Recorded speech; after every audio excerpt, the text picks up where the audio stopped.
Warning, this is a review of an age-restricted game. If you are not old enough to purchase the game, then please do not watch this video.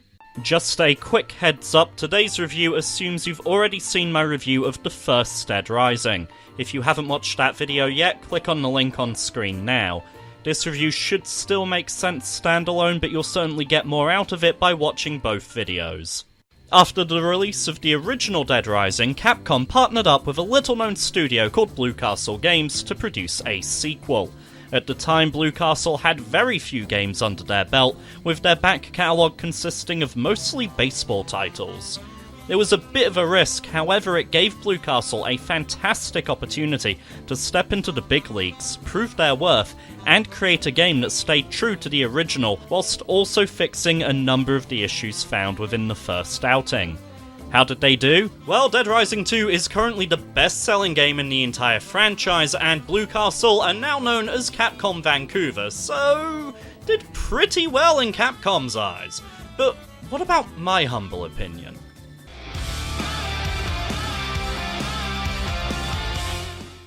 Chuck Greene travels to Fortune City, Nevada to participate in a zombie-slaughtering game show known as Terror is Reality. He needs the prize money to buy Zombrex, a medicine that stops a bitten person from turning into a zombie, for his daughter Katey. After the competition, an explosion goes off, setting free all the zombies that had been herded together for Terror is Reality, and sparking a new outbreak. Chuck grabs his daughter and heads for the nearby emergency shelter, only to see a TV report that frames him for unleashing the undead in the first place. A rescue team is coming in 3 days, giving Chuck a window of opportunity to clear his name. As with the first title, that's all I'm going to say about the plot to avoid spoiling it for anyone who's yet to play the game. Dead Rising 2 strikes many of the same beats as its predecessor. Fortune City is a mix of malls and casinos. You have a mix of story missions and optional side quests, with an in-game clock putting a time limit on everything you do.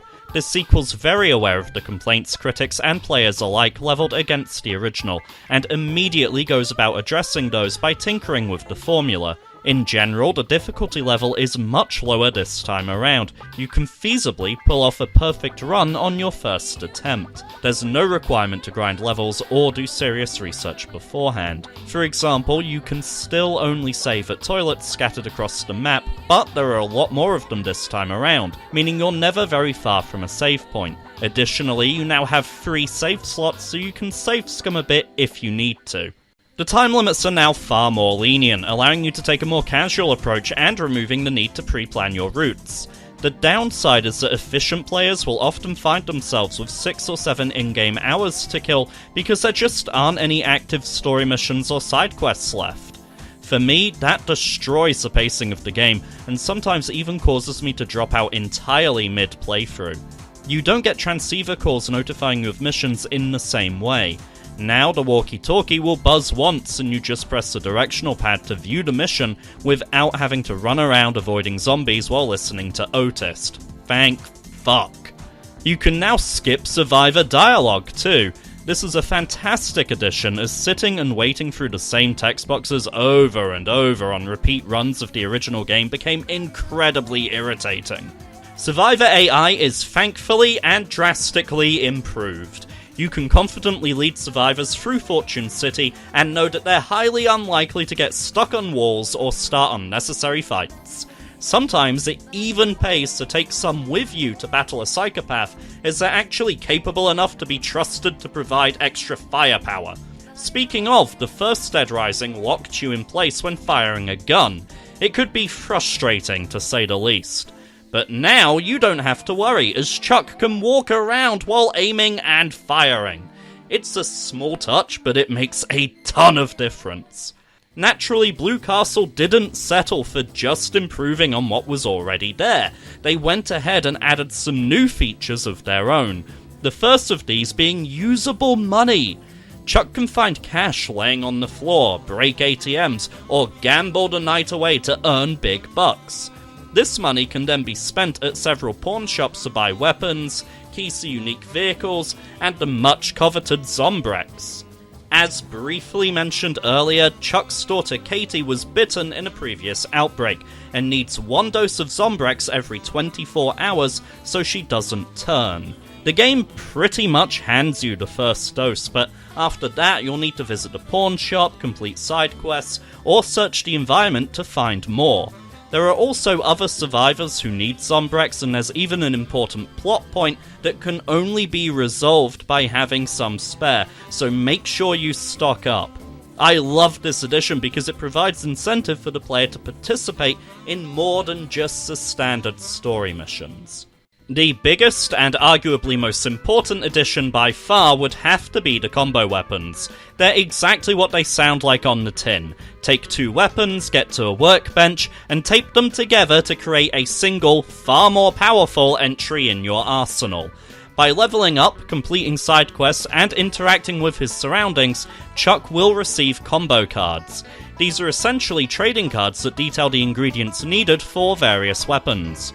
You can create a combo weapon regardless of whether you have its corresponding card, encouraging experimentation, but also downplaying the significance of the cards as you can just Google a list of them.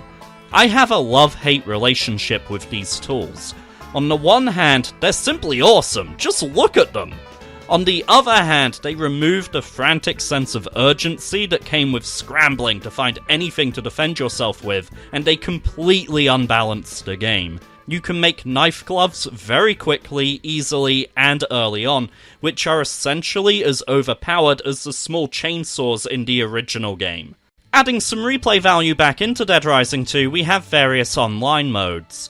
You have a straight-up co-op mode that allows you to join a friend or stranger's game and work together through the campaign. If, like me, you're a hermit and prefer to play alone, make sure you go into the options menu and change your settings before you start, because the default option is set so anyone can join, regardless of whether you know them or want them. Next up is Terror is Reality.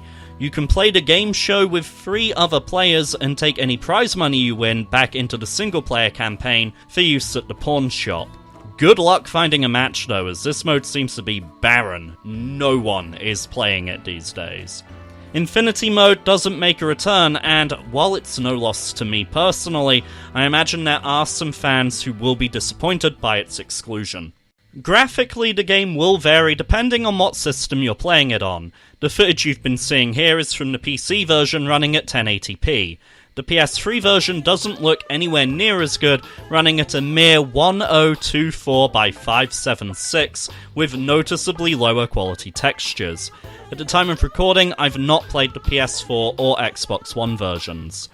Dead Rising 2 does boast improved lighting, higher polygon models, vibrant and varied colours, and is, generally speaking, very nice to look at in comparison to the original. It certainly aged better than its predecessor, taking full advantage of its glitzy, glamorous, over-the-top setting. Once again, the user interface takes advantage of the game's events, with the menus resembling the leaflets, maps, and other crap you get when visiting any theme park, historic site, or tourist attraction. I found the menus and loading screens on the PC version look like they've been badly resized, showing several distortions and looking surprisingly low quality. My guess would be that the game's trying to dynamically resize the lower resolution console versions of these screens on the fly to account for different monitor settings, and is doing a terrible job of it. Still, overall, that's quite a minor nitpick. Dead Rising 2 might just be the best game in the series so far, even if it's not my personal favourite. It's faithful to the first game, but recognises and fixes almost all of its problems. For me, there's a lack of challenge to this one, and I certainly don't get the same sense of satisfaction after mastering it. That said, it's great for newcomers to jump into. In fact, my recommendation to those who haven't played Dead Rising before would be to start with Dead Rising 2, as the plot is relatively self-contained, it's a much better introduction to the mechanics at play, and it's dirt cheap, being available for as little as £4. If they like this one, they should absolutely go back and then play the first game, as it's at that point they'll have the skills and knowledge to properly enjoy it. In terms of plot, I also find it works really well to play 2, 1, then 3 in that order, because the third entry makes several callbacks to the original game. Speaking of, I guess I'm gonna have to talk about this one now, aren't I? Trust me, I have plenty to say about Dead Rising 3. Join me next time. It's gonna be fun. Real fun.